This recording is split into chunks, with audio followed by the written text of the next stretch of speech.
This is week 7's update. So today I'm 7 weeks, 6 days. Tomorrow is day 8. Tomorrow is week 8. And I'm going to give you an update in terms of my symptoms. Nothing unremarkable. So now I am fatigued, but I'm having some nausea. It comes in waves, but I don't feel anywhere near the way I thought I would feel, especially with a multiple pregnancy. So I'm sure it's probably going to hit hard at some point.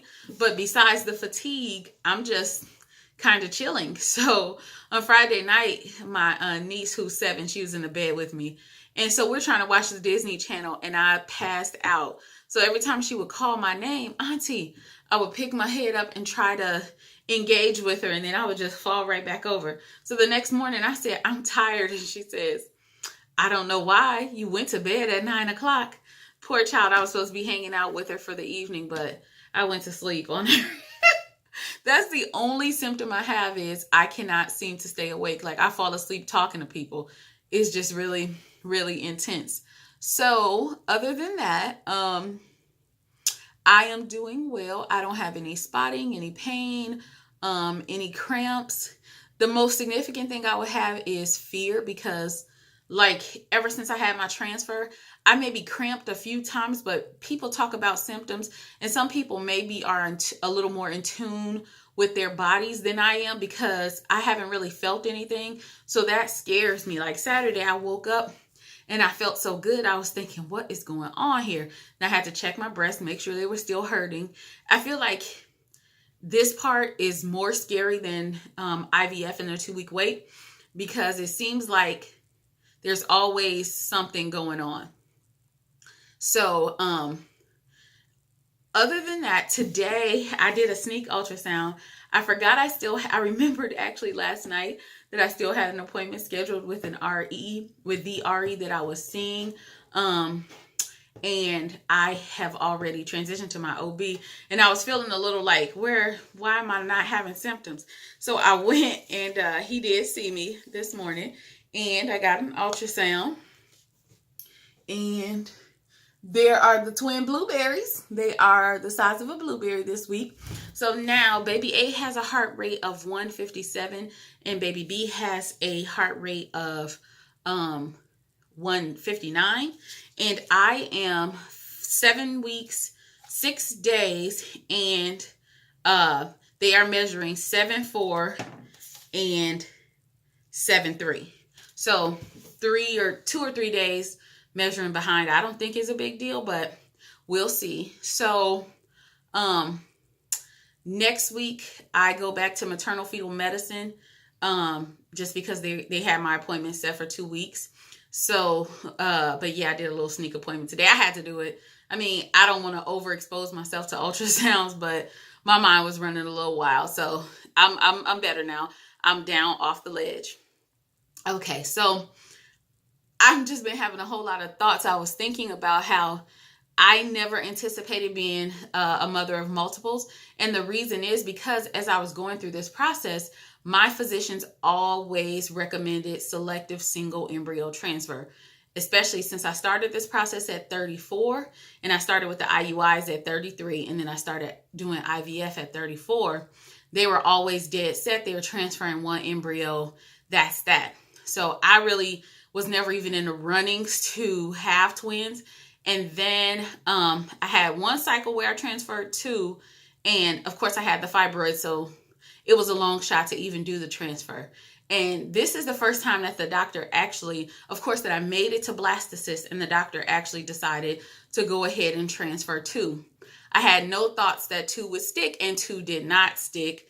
However, through God's miracle power, one embryo split into 2.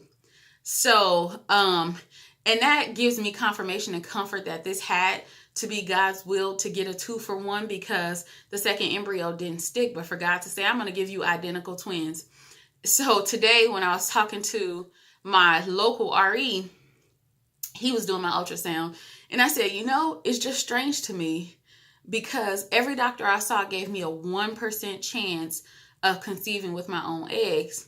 I said, I'm just still in shock that I'm pregnant. And he said, it is pretty crazy.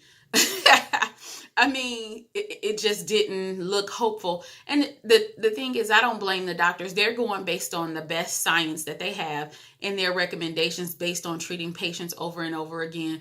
But what I was going by was my faith in God. And I really believe that it was the Holy Spirit urging me on to try one more time, even when I felt like I couldn't go anymore and that I should just give up the fight. That thought came, just keep trying. And I'm so glad I did. But yeah, I never anticipated being here because my doctors were doing single embryo transfers. And you all know me, my body wasn't such that I even had a lot of embryos to choose from anyway. So every time I think about the fact that there's 2 babies growing in my uterus, I'm just overwhelmed. I'm overwhelmed by the grace of God. I'm overwhelmed with his miracle power, and I'm overwhelmed with his mercy. And it's just a testimony to what God can do in your life. And I know it sounds so I don't want to dismiss anything, but honestly, when I surrendered and let go and said, God, I want you more than I want a baby, because all of my thoughts prior to that is, God, give me a baby. God, give me a baby.